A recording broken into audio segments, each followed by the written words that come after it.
Maraming taon na ang lumipas. Si William Ripley ng sikat na Believe It or Not ay tumayo sa gitna ng mga labi ng Hiroshima, Japan, at mula sa lungsod na winasak ng bomba ng atom, ipinabot ni Ripley sa kanyang tagapakinig sa radyo, "Nakatayo ako sa buok kung saan nagsimula ang katapusan ng mundo." Maraming digmaan sa loob ng siglong ito ang nagbigay takot sa mga lider ng mundo sa posibilidad na malapit na ang wakas. Kasama sa mga propeta ng kamalian ngayon ay ang mga estadista, guro, sosyologo, sayantipiko at mga tagapagtaguyod ng kalikasan. Libo-libo ang naguguluhan at nababahala hinggil sa hinaharap. Sila'y naglalakbay sa isang labyrinth na kalituhan, iniulat ng Diyos sa pamamagitan ng hula, ang pag-angkop na pangyayari para sa mga may kaalaman sa Kristyanismo. Ayon sa hulang Biblia, ang krisis sa dulo ay hindi lamang isang militar na laban. Ito ang muling laban na matagal ng alitan sa pagitan ng ating Panginoong Kristo at ni Satanas, na kung ating mapapansin, ito ang tinatawag na Armageddon na may kinalaman sa huling pitong salot na darating sa ating mundo. Ating itong pag-usapan, mga kaibigan.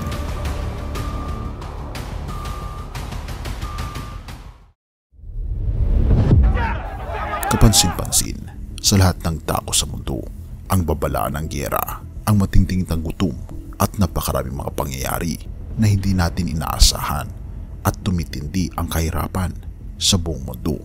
Ating pag-usapan ang isang natatangi na hula sa Biblia patungkol sa pitong huling salot at ano nga ba ang mangyayari sa Pilipinas. Mula sa pagsisimula hanggang sa labanan sa Armageddon ay nagtuon sa katapusan ng kasaysayan ng tao at ang pagdating ng ating Panginoong Kristo. Sa ganitong konteksto, tayo pumapasok sa pag-aaral ng Biblia na ito. Ang unang katanungan ay, ano ang malaking krisis na darating sa mundo? Pahayag 13, verse 16, verse 17. Binabanggit ng aking Biblia at kanyang pinausig ang lahat ng tao na tanggapin ang isang tanda sa kanilang kaanang kamay o sa kanilang mga noo, at upang walang makabili o makapagbili kundi ang may tanda o ang pangalan ng hayop o bilang ng kanyang pangalan. Pangalawang tanong, kung ang isang tao ay sumamba sa hayop, ano ang matatanggap niya? Binabanggit ng Biblia, kung ang sinuman ay sumamba sa hayop at sa kanyang larawan, siya rin ay iinom ng alak ng galit ng Diyos na ilalagak ng buo sa saro ng kanyang puot. Ang tanong ay, ano ang galit ng ating Panginoong Diyos? Pahayag 15 verse 1. Pagkatapos ito ay nakita ko ang pitong anghel na may dalang pitong huling salot, sapagkat sa mga iyon ay natapos na ang galit ng Diyos. Dahil galit si Satanas sa Diyos, nais niyang lahat ng tao ay tatanggap ng kanyang tanda na tinatawag itong marka ng halimaw o mark of the beast, na hindi ito isang microchip kundi ito ay isang pagsunod kay Satanas at hindi pagtanggap sa ating Panginoong Diyos. Kapag ang bawat tao ay nakapagpasya na pumili sa pagitan ng tanda ng hayop at ng selyo ng ating Panginoong Diyos, ang mga salot ay darating. Lahat ng taong malinaw na tinatanggap ang katapatan ng hayop o ibig sabihin, hindi nila sinusunod ang ating Panginoong Diyos, inilalagay ang isang man-made na utos sa halip ng kahulugang mula sa Diyos, ay sila ang tatanggap ng pitong huling salot. Upang hindi tayo malilito, ito ang chart patungkol sa binabanggit ng Revelation. Magkakaroon ng test na kung saan ito ang nangyayari ngayon. Tinatatakan ng ating Panginoong Diyos kung sino ang sa Kanya, habang si Satanas din ay tinatatakan niya kung sino ang sa Kanya, at ito ay may kinalaman sa pagsunod sa 10 utos ng ating Panginoong Diyos. Kaya naman sa present age, nakikita natin ngayon ang mga sign na parating na ang ating Panginoong Diyos. At pagkatapos nito, ang lahat ng tao ay makakapagdesisyon kung sila ba ay susunod sa ating Panginoong Diyos o susunod sa kagustuhan ng tao. Pagkatapos nito, darating ang pitong huling salot. Ang mga anak ng ating Panginoong Diyos ay mapoprotektahan dahil sa kanyang selyo, habang ang mga tao na hindi tumanggap sa kanya at namarkahan ng halimaw ay sila ang mapaparusahan at makakadama ng pitong huling salot. Pagkatapos nito, ay darating na ang ating Panginoon Jesus at tayo ay pupunta na sa langit na bayan. Ito ang ilan sa mga salot na binabanggit sa Revelation 16 verse 2 to 15. Ngunit ating sisimulan sa verse 1. At narinig ko ang isang malakas na tinig na mula sa santuaryo na nagsasabi sa 7 anghel, humayo kayo at ibuhos ninyo ang 7 mangkok ng kagalitan ng Diyos sa lupa. At humayo ang una at ibinuhos ang kanyang mangkok sa lupa at naging sugat na masama at mabigat sa mga taong may tanda ng hayop na yaon at nagsisamba sa kanyang larawan. At ibinuhos ng ikalawa ang kanyang mangkok sa dagat at naging dugo na gaya ng isang patay.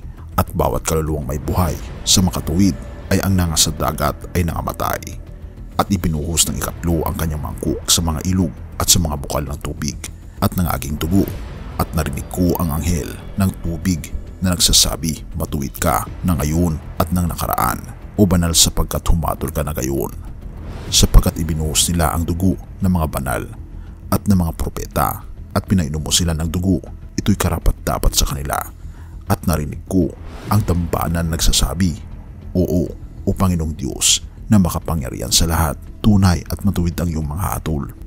At ibinuhos ng ikaapat ang kanyang mangkok sa araw at ibinigay nito sa kanya ng masunog ng apoy ang mga tao at nang asunog ang mga tao sa matinding init at sila'y namusong sa pangalan ng Diyos na may kapangyarihan sa mga salot na ito at hindi sila nagsisi upang sila lulatiin. At ibinuhos ng ikalama ang kanyang mangkok sa luklukan ng hayop na yaon at nagdilim ang kanyang kaharian at nginat-ngat nila ang kanilang mga dila dahil sa hirap. At sila'y namusong sa Diyos ng langit dahil sa kanilang mga hirap at sa kanilang mga sugat at hindi sila nagsisisi sa kanilang mga gawa. At ibinuhos ng ika-6 ang kanyang mangkok sa malaking ilog na Euphrates at natuyo ang tubig nito upang mahanda ang dadaanan ng mga haring mula sa sikatan ng araw.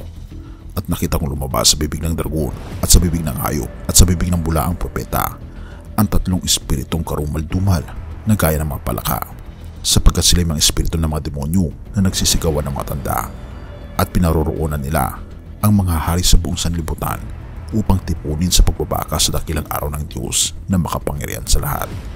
Narito ako'y pumaparitong gaya ng magnanakaw. Mapalad siyang nagpupuyat at nag-iingat ng kanyang mga damit na baka siya'y lumakad na hubad at makita nila ang kanyang kahihiyan at tinipon sila sa dako na sa Hebreo ay tinatawag na Armageddon.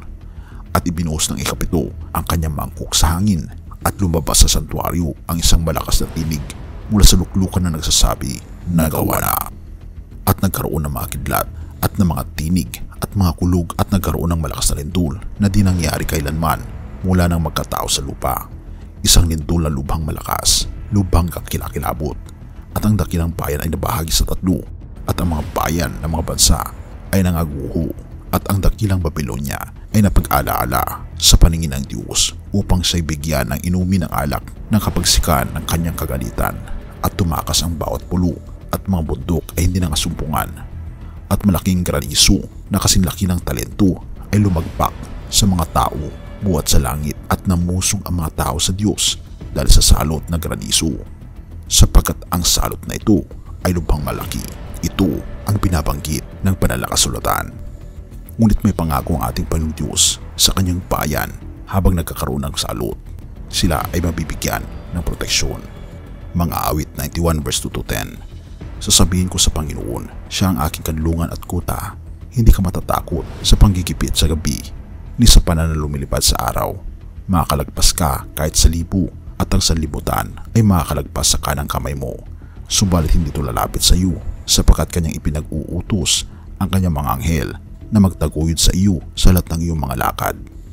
Mga kaibigan, ang ating Panginoong Diyos ay pakakaingatan niya ang lahat ng tao na tumanggap sa kanya at sumusunod sa kanyang mga kagustuhan. Sapagkat binabanggit sa John 14 verse 15, kung ating iniibig ang ating Panginoong Diyos ay susundin natin ang kanyang mga utos. Nais kasi ng ating Panginoong Diyos kung sino ang mga taong tunay na nagmamahal sa kanila. Dahil binabanggit din sa Biblia, hindi ang lahat na nagsasabing Diyos ko ay makakapasok sa kaharian ng ating Panginoong Diyos, kundi yun lamang gumaganap ng kautusan ng ating Panginoong Diyos. At pagkatapos ng 7 salot, darating na ang ating Panginoong Jesus.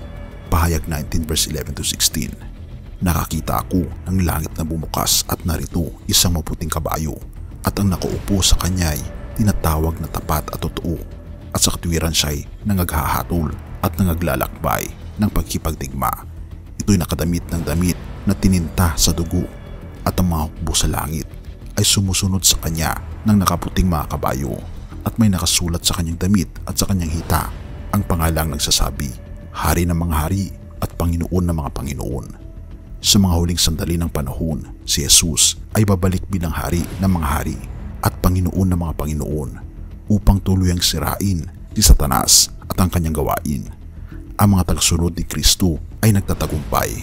Ang katwiran ay nagwawagi. Kaibigan, ang resulta ng laban ay tiyak. Ano man ang mangyari sa inaharap, ang ating Panginoon Jesus at ang kanyang bayan ay magtatagumpay. Kung hindi mo naisipang ilagak ang iyong tiwala sa ating Panginoon Jesus sa pamamagitan ng pag-imbita sa Kanya sa iyong buhay, bakit hindi mo ito gawin ngayon bago pa maging huli ang lahat? Ang tanong ay, tinatanggap mo ba ang ating Panginoon Kristo bilang iyong tagapagligtas? Tayo manalangin. Ama naming banal, mga Panginoon naming Diyos, kami po'y lubos na nagpapasalamat sa inyo pong pagmamahal sa amin. Panginoon, tulungan kami na huwag pong makamtan ang marka ng kaaway. Bagkus tulungan kami, Panginoon, na makamtan ang selyo ng aming Panginoong Diyos. Natulungan kami, Panginoon, na sundin ang iyong mga kautusan, na magkaroon ng tunay na pag-ibig sa inyo, sapagkat una niyo po kaming inibig. Patnubayan po, Panginoon, yung mga anak at tulungan kami na makaligtas sa pitong huling salot na darating sa aming mundo.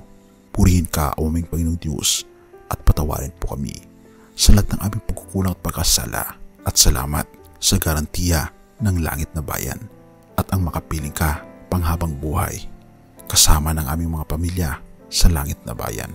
Purihin ka, o aming Panginoong Diyos, at patawarin po kami sa lahat ng aming pagkukulang at pagkakasala, pagkat ito'y aming samot hiling sa matamis na pangalan ng aming Panginoon Jesus. Amen.